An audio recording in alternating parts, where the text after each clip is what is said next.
Big boss హౌస్‌లో మొత్తానికి grand finale వచ్చేసింది. నాగార్జున బ్లాక్ అవుట్‌ఫిట్‌లో అందరిని ఆకట్టుకునే విధంగా స్టేజ్ పైకి అడుగుపెట్టేశారు. అయితే ఇప్పటికే 50,00,000 ప్రైజ్ మనీలో అయితే 20,00,000 ప్రైజ్ మనీతో ఒకరిని సెలబ్రిటీని అయితే హౌస్ లోపలికి పంపించి హౌస్‌మేట్స్ అందరిని టెంప్ట్ చేయాలని చాలా ప్రయత్నించారు. ఆల్రెడీ శ్రీముఖి హౌస్ లోపలికి వెళ్లి విన్నర్ ఎవరు, రన్నర్ ఎవరు అనే విషయాలు కూడా లీక్ చేసేయడంతో ప్రియాంకకి అయితే అన్ని హింట్స్ అర్థమైపోయాయి. అయితే ఇప్పుడు 50,00,000 ప్రైజ్ మనీలో 20లో ఇంకో 5,00,000 ఎక్స్‌ట్రా వేసి అయితే మరో సెలబ్రిటీస్‌ని హౌస్ లోపలికి పంపిస్తున్నారు.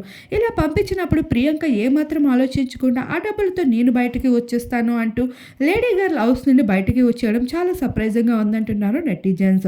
అయితే ప్రియాంక ఆల్రెడీ టాప్ 5లో ఉంటుందా అనుకున్న వారందరికీ బంపర్ ఆఫర్ ఇచ్చేసింది. ప్రైజ్ మనీలో సగం అమౌంట్ ని తీసుకొని వచ్చేయడం, నాకు ఎలానో ట్రాఫీ రాదు కాబట్టి డబ్బులతో అయినా బయటికి వస్తానని అతి తెలివైన ఉపయోగం అయితే చేస్తూ కనిపించేసింది. గతంలో సోహెల్ చేసిన పనిని ఈనాడు ప్రియాంక చేసి సర్ప్రైజ్ చేసిందని చెప్పుకోవచ్చు. అయినప్పటికీ విన్నర్కి ఏమాత్రం లాస్ లేదు. 3